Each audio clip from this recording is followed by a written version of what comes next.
aujourd'hui, je vous propose de regarder plusieurs neurones connectés et se focaliser sur un neurone qu'on va appeler effecteur, donc celui qui va ou non transmettre les messages reçus par d'autres neurones.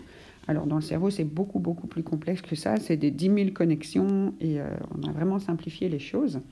Mais juste un petit peu de rappel de nomenclature de la cellule. Donc le long prolongement qui va envoyer le message, c'est l'axone. Et donc les longs prolongements des autres neurones qui envoient le message, ce sont aussi des axones. Les axones qui arrivent sur un neurone, on les appelle des afférences quand on considère le neurone E ici. Et le message qui va partir, on va appeler ça une efférence. Donc on est affecté et on a un effet. Alors, les connexions entre le bout de l'axone, il y a toute une série de boutons synaptiques. En fait, il y en a des tonnes. Hein. Et chaque fois qu'un bouton synaptique se connecte à un dendrite ou un corps cellulaire, la zone de connexion, c'est le synapse. Donc ici, ça serait un tout petit bout comme ça. Mais j'ai zoomé. Alors, ce que je représente sur les graphiques en bas, ce sont les différences de potentiel. Donc, en physique, on appellera ça une tension. En chimie, on appellerait ça une force électrométrice quand on travaille sur les piles, mais en biologie, on appelle ça une différence de potentiel, DDP. Et donc, c'est la différence de potentiel qu'il y a entre l'intérieur et l'extérieur. Et donc, on branche des électrodes, on branche ça à un oscilloscope qui bouge pour avoir la différence de potentiel. Et on considère toujours la différence de potentiel à l'intérieur. Et donc, la plupart du temps, le neurone au repos est à une différence de potentiel à l'intérieur de moins 70 millivolts. Voilà. Alors, quand un message veut passer, en fait, tout le long de l'axone, il va y avoir des entrées, des sorties, des entrées, des sorties de Na+ et de K+. Et donc, ça va provoquer ce qu'on appelle une dépolarisation. Donc, quand le neurone qui est toujours à moins 70 passe à plus 30. Et ça, c'est quand des charges positives rentrent à l'intérieur pour que ça devienne positif. Donc, ça, c'est une entrée de Na+. Et tout de suite après, par des canaux tensiodépendants également qui s'ouvrent juste légèrement plus lentement, on a une repolarisation. Et donc là, l'intérieur redevient négatif parce qu'en fait, le K+, qui était accumulé à l'intérieur, sort. Donc les potentiels d'action, c'est le nom qu'on donne à ce signal de dépolarisation-repolarisation. Ça a lieu tout le long de l'axone. Donc si on commence à mesurer avec notre électroscope à un endroit là ou à un autre endroit, on verra la même chose, juste avec un temps décalé. Donc ce que je montre sur le premier schéma à gauche, c'est le potentiel d'action qui arrive dans l'axone du neurone numéro 1. Donc imaginons ici qu'il y a un petit potentiel d'action qui avance. Et le petit graphique d'après représente ce qui se passe au niveau de la synapse. On dit un ou une synapse, c'est pareil. Et donc ici, on a le neurone suivant. On regarde dans le potentiel post-synaptique, PPS. Et donc dans ce neurone suivant, on peut avoir une brève dépolarisation, une toute petite. Ça s'appelle un potentiel post-synaptique excitateur. Ça, c'est si le neurotransmetteur libéré par le synapse du neurone 1 est un neurotransmetteur qui est excitateur. Et donc dans ce cas-là, on va avoir, grâce à ce neurotransmetteur qui se colle sur le récepteur, donc le canal chimiodépendant cette fois-ci, on va avoir une brève entrée de Na+, quand c'est excitateur. Et on verra que d'autres neurones peuvent avoir un effet inverse, un potentiel postsynaptique inhibiteur. Mais ici, on se concentre sur le neurone 1 qui parle au neurone efférent. Alors s'il y a juste un potentiel d'action, presque un artefact, quelque chose qui peut arriver comme ça, et que les autres synapses numéro 2, numéro 3 ne disent rien, on n'atteint pas en fait le seuil d'excitation. Alors le seuil d'excitation, c'est la valeur de moins 55 millivolts, et en fait le neurone, il a un endroit, ce qu'on appelle la zone de gâchette, le démarrage de l'axone, qui va en fait recevoir toutes les petites entrées, toutes les petites sorties de Na+, et ça va détecter au départ de l'axone, parce que le message va partir dans l'axone ou pas, ça dépend du début de l'axone. Donc ici, si on a eu une brève entrée de Na+, à un endroit du corps cellulaire, il est possible qu'on le détecte dans la zone de gâchette, peut-être un peu dilué ou un peu décalé, mais moi j'ai représenté ça schématiquement.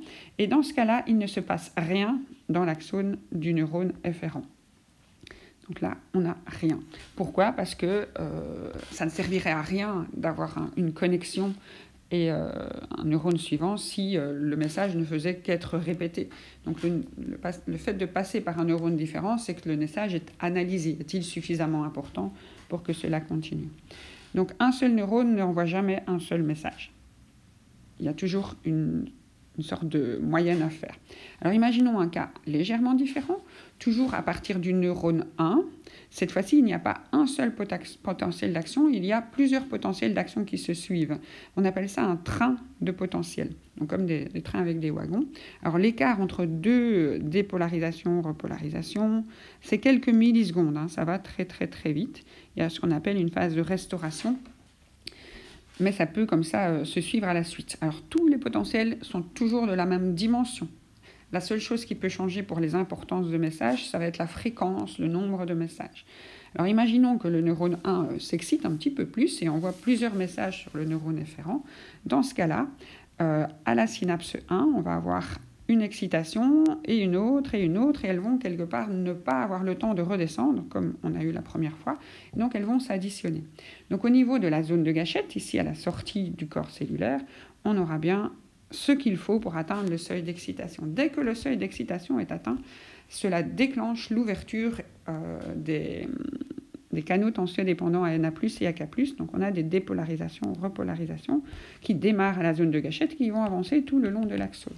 Et donc au milieu de l'axone, c'est juste le neurone qui est au repos, qui détecte que juste avant lui, quelqu'un a fait une dépolarisation, repolarisation, et donc ça se propage tout le long de l'axone comme ça. Soit dit en passant, si on commence à exciter un neurone au milieu ici, au lieu de l'exciter au niveau du corps cellulaire, on a le message qui peut partir dans les deux sens. Mais c'est tout à fait artificiel, hein. Et le message ne repartira jamais à l'envers dans les synapses. Et donc, on aura quand même un message qui partira vers le neurone suivant.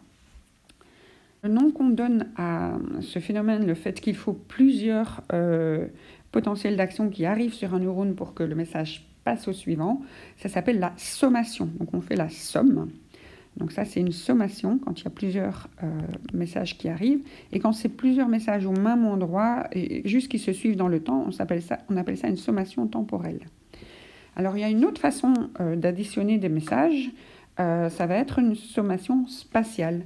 Donc si on a des messages qui vont s'additionner de plusieurs neurones différents, qui vont parfois avoir des effets différents, on peut avoir une sommation. De nouveau, on additionne tous les messages qui arrivent sur le neurone, mais cette fois-ci, ce ne sera pas une sommation temporelle, mais une sommation spatiale. Ils arrivent à d'autres endroits dans l'espace autour du neurone. Sommation spatiale. Voilà, alors ici, je n'ai plus dessiné en grand les neurones qui arrivent, puisqu'il me fallait 3 arrivées. Donc dans le neurone 1, on a un potentiel d'action qui arrive, de moins 70 à plus 30, dans le neurone 2 aussi, dans le neurone 3 aussi. Alors qu'est-ce que ça provoque dans les synapses? Dans le synapse 1, ça provoque exactement la même chose que tout à l'heure, un seul message. Dans le synapse 3, exactement la même chose aussi. Mais qu'est-ce qu'on observe? Dans le synapse 2, malgré que le potentiel d'action est tout à fait le même, cette fois-ci, l'effet au niveau du synapse 2 est inversé. En fait, on voit un effet à l'envers parce que au niveau du synapse, donc je redessine ici la membrane pré- et post-synaptique, le bouton synaptique, on a toujours des vésicules de neurotransmetteurs, mais les neurotransmetteurs sont différents. Donc ils vont toujours fusionner, enfin la vésicule va fusionner, ils vont diffuser dans la membrane, ils vont se coller à leurs récepteurs chimiodépendants, mais ils vont ouvrir la porte à autre chose. Alors quelque chose qui va pouvoir faire descendre le potentiel d'action, qui va quelque part calmer le jeu, qui va empêcher les messages de partir trop souvent, qui vont apporter un certain calme, une certaine détente, un bonheur, des choses comme ça. Ça peut être 2 ions différents. Alors, ça peut être des ions chlore qui rentrent. Le but du jeu étant d'aller vers plus de négatifs, hein. Ça peut être des ions chlore qui rentrent, donc ça va bien faire descendre l'intérieur vers plus de négatifs. Une autre possibilité pour ces synapses qu'on appellera des PPSI, potentiel postsynaptique inhibiteur, ça pourrait être des ions K+, qui sortent, mais c'est jamais les deux, hein. C'est soit l'un, soit de l'autre. Donc une autre possibilité d'avoir des PPSE, c'est d'avoir des K+, qui sortent, et donc l'intérieur devient davantage négatif, puisque des charges positives sortent. Alors, qu'est-ce que ça va donner, ça, au niveau de la zone de gâchette? Donc, dans la zone de gâchette, on reçoit tout ce qui se passe tout autour du corps cellulaire et des dendrites. Et donc ici, on a reçu un truc positif, un deuxième truc positif, mais aussi un truc négatif. Donc si on fait la somme spatiale, la somme de tout, on se retrouve avec quelque chose qui est insuffisant pour atteindre le seuil d'excitation. Et donc il n'y a rien qui passe dans le neurone efférent. Et donc les deux excitations ont été calmées par le neurone 2. Alors imaginons qu'on a d'autres messages qui arrivent, que les messages qui arrivent du neurone 1 et 3 soient plus importants. Donc on est à nouveau des trains de potentiel. Ça va de moins 70 à plus 30, de moins 70 à plus 30 comme ça, avec quelques millisecondes d'intervalle. Si les trois s'excitent tout autant, on va avoir plusieurs potentiels d'excitation des deux côtés, du côté du 3 et du 2, et plusieurs potentiels d'inhibition, et j'ai plus assez de place sur ma feuille, du côté du neurone 2. Ah oui, quand un neurone est inhibiteur, il ne va pas changer de rôle. Donc, quand une connexion est inhibitrice, le neurotransmetteur qu'il y a dedans est un neurotransmetteur qui sera toujours inhibiteur. Et quand une autre connexion est excitatrice, ça reste comme ça aussi. Alors, est-ce que les boutons synaptiques peuvent changer de rôle dans un même neurone au cours du temps? Je n'en sais rien, je ne crois pas. Mais voilà. En biologie, parfois, on est surpris. Alors, au niveau de la zone de gâchette, donc si on a des gens qui vont 2 fois vers le haut quelque part et une personne qui va 1 fois vers le bas, au final, on se retrouve avec suffisamment d'informations que pour démarrer le potentiel d'action. Voilà, et donc on peut avoir des effets d'inhibition, d'excitation qui vont être dans toutes sortes de possibilités, ce qui permet de moduler vraiment notre réflexion, notre fonctionnement de neurones. Donc j'ai imaginé encore un dernier cas, mais on peut en inventer des centaines. Hein. Imaginons que les neurones 1 et 3 envoient des trains de potentiel et que le 2 ne fonctionne pas, il n'y a pas d'inhibition nécessaire à ce moment-là. Donc on va avoir de belles excitations qui auraient suffi toutes seules, mais qui sont quelque part additionnées entre elles. Et donc on se retrouve avec des choses qui déclenchent des potentiels d'action et qui, quand ils redescendent, il y en a tout autant encore qui rentrent. Et on a comme ça des créations de trains de potentiel dans l'axone. Donc à la zone de gâchette, chaque fois qu'un message est passé, l'excitation suit ou s'additionne ou n'a pas... Enfin voilà, et ça peut comme ça repartir en train de potentiel dans le neurone efférent. Voilà, donc j'espère que vous voyez un petit peu ce qui se passe comme genre de signal dans les axones, les potentiels d'action, qui vont vraiment de haut en bas. Qu'est-ce qui se passe dans le signal dans les synapses? Donc c'est des petites montées, des petites descentes qui peuvent être plusieurs à la fois s'il y a des sommations temporelles par des trains de potentiel. Et après, on regarde à la zone de gâchette. Là, ça va être les sommations spatiales. Donc, tout ce qu'il y a autour des dendrites et du corps cellulaire sont rassemblés ensemble. Et donc, ce qui part dans l'axone, à partir de la zone de gâchette, dépendra de ce qui arrive au total. Bonne journée.